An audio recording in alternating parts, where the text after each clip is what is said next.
What's up, guys? Welcome back to Newswave. If you missed it, The World Ends With You is now available on the Switch. I actually picked it up, and I'm going to do some gameplay video of it so you can check it out and see what's going on with that, because there are a bunch of reports about the controls and things like that. I'm going to be playing it to check it out. Then we also have Call of Duty Black Ops 4 that's releasing today, and I'm going to pick that one up as well to check it out because I like the Blackout mode, but I'm a little curious, at least a little bit, about the zombies mode, and I think they had like a specialist or a special ops kind of mode. I'll check that out as well. So there's a lot of interesting stuff going on as we get into next week as well, when Starlink comes out, and we got Soul Calibur coming out, and then we go into Red Dead Redemption, and it's going to pick up as we go along here, so it's definitely exciting stuff, especially when we get to November and we have Battlefield and Pokemon. It's going to be a lot of fun, and we're going to be checking out pretty much all of those games and talking about on the podcast and everything. Today we have some interesting stuff going on. Toys R Us, believe it or not, appears to be coming back a lot faster than I thought, because you'll probably, depending on where you are in accordance to any of their locations, probably be able to shop there this holiday if you really want to. I can't believe it myself. And then Sony decided to go after some hackers on eBay. We'll talk about that as well, where they're full on suing them.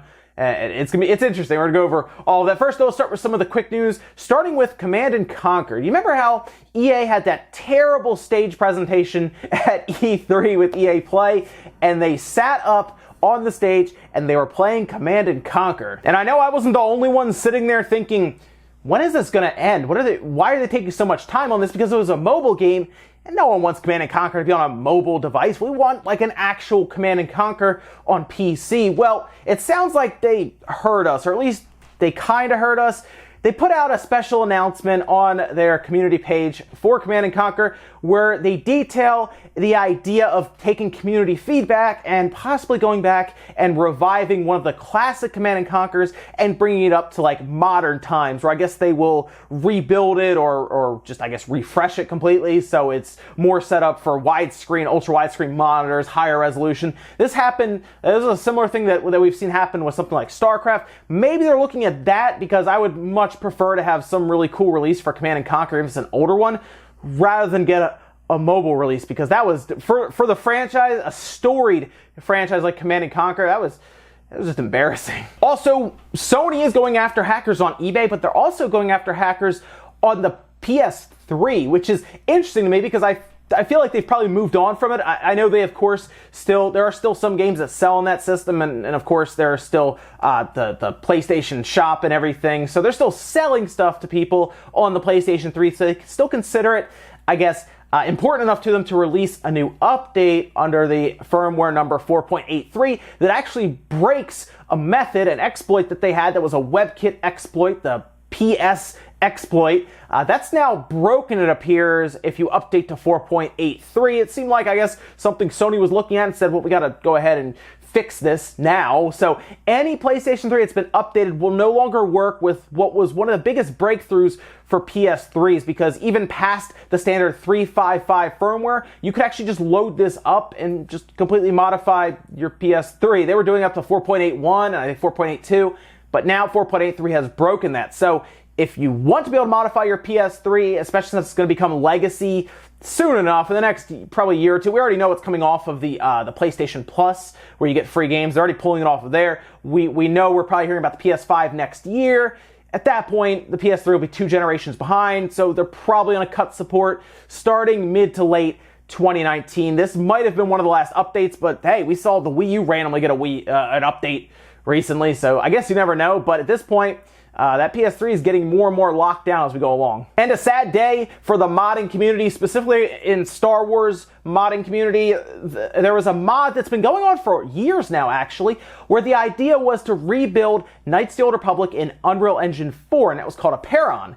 And it seemed to be going along well enough until recently on Twitter they posted that they received what was essentially a cease and desist order saying, hey, stop using our IP. Here's the thing. Disney, of course, owns Star Wars. They're very protective of their IPs. So this was going to happen. The odd thing about this situation, something that I thought wouldn't really matter as much to Disney and you know, Star Wars and everything, you still need the original game. This is actually a mod. They're not distributing like the full game, which makes me wonder if all mods are going to have issues now, if there's going to be cease and desist going out to all different modifications that are being made to Knights of the Old Republic, or just these really big ones where they're taking the entire game and they're changing it in Unreal Engine 4, it's a shame because it looked like it was going to be a very, very cool modification, but at this point, they seem to be shutting down because there's just, the legal fees are too much for something that someone's just working on for free. They weren't going to be charging for this. They're just going to put it out there, and that game that we all loved way back in the day in the early 2000s is now brought up to Unreal Engine 4 because it's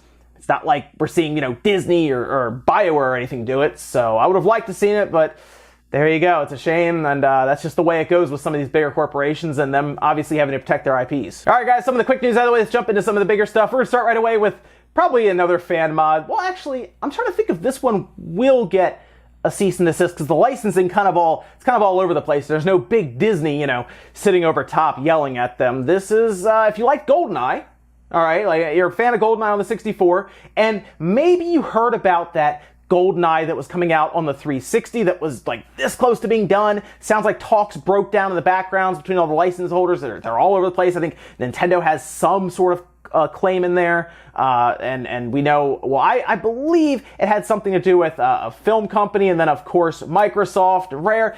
It's very dicey right now with this IP, but it didn't come out. People were really annoyed. Footage came out. Then we were really annoyed to the point where it sounds like a group of people, specifically around one person, is going to be rebuilding Goldeneye in Unreal Engine 4. And this is exciting if it gets to the finish line. That's the big thing. We always hear about these really cool projects, and then what we just talked about with Apeiron happens where they get a cease and desist and they have to stop. The thing about Goldeneye is this isn't the first time it's been remade in some other engine, right? We remember Goldeneye Source happened.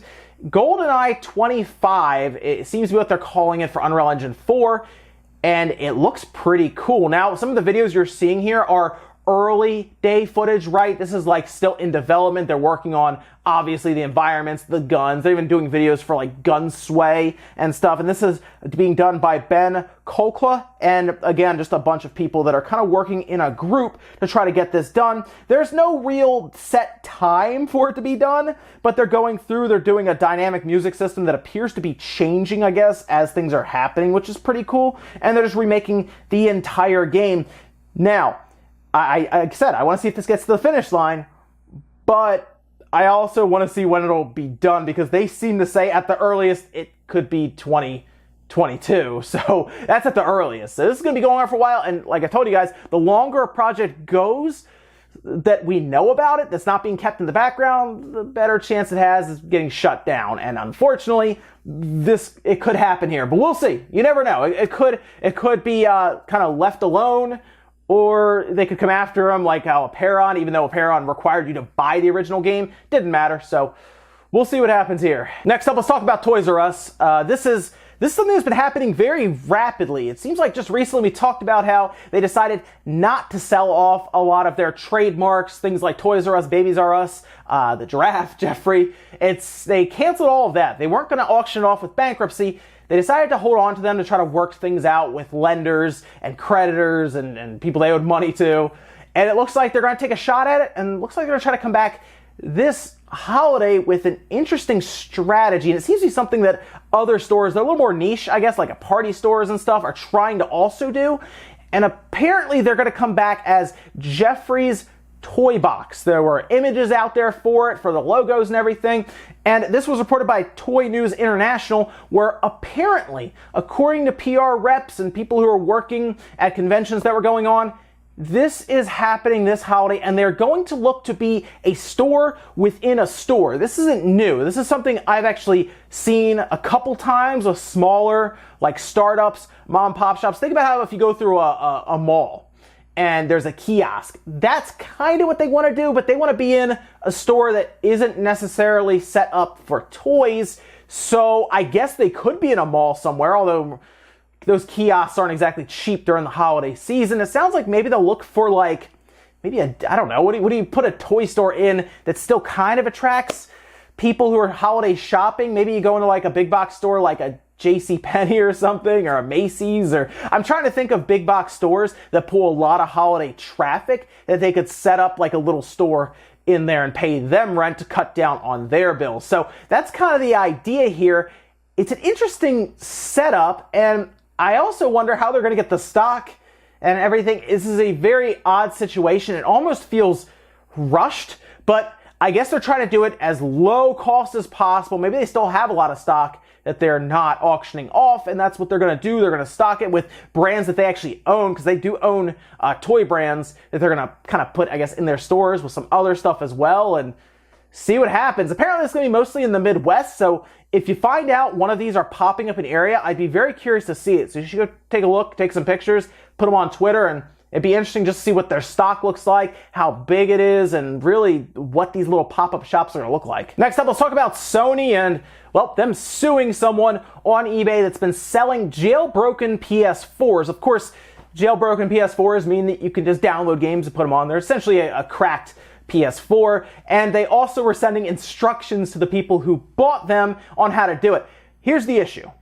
Sony actually bought some of those consoles, and that's how they figured it out, which is, I mean, I guess it's smart. Sony's like, all right, let's buy this, and then we'll have all the proof we need. So the guy technically sent them instructions on how to use the exploits and everything. So he's basically sold this PS4 on eBay that was completely modified, and then explained to Sony on how to put games on it and everything, like they're a regular customer that was buying it. Now, they wouldn't know, obviously, but yeah, Sony is bringing charges. This was spotted by Torrent Freak against this person in California. Apparently they bought 2 PS4s off of them. So here's one of the listings here, and apparently Sony is alleging that this the sales of the modified game systems are there to obviously just beat anti-piracy measures, and that's an issue to them, and it makes sense to me, right? I mean, you don't want people selling your stuff that is modified completely to then circumvent your own anti-piracy measures. That's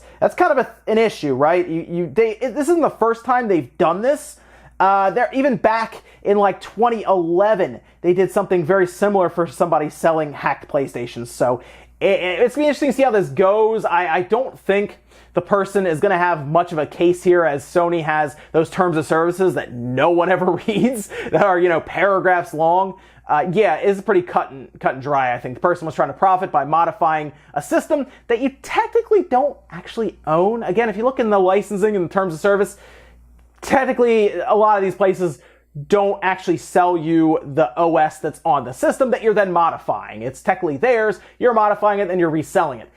That's a problem. And our last bit of news, let's talk about some of Nintendo's mobile games. A lot of people wonder why these companies are kind of pushing towards mobile games when people don't really see a lot of gamers doing this or playing these games, or there's no money in it. There's a lot of money in mobile games. Let me show you a great example. Pokemon Go, that made over $84 million in September alone, and that actually pushes that game's total amount earned to over $2 billion. $2 billion. Okay, you might be saying, well, that's Pokemon. Of course, it's going to make a lot of money. It's a known IP. It's popular. The idea was cool. What about Dragalia that came out recently, right? We talked about that. Here's a chart that actually shows how well that game's doing. And you know what? Dragalia Lost is actually doing pretty decent for being a new IP.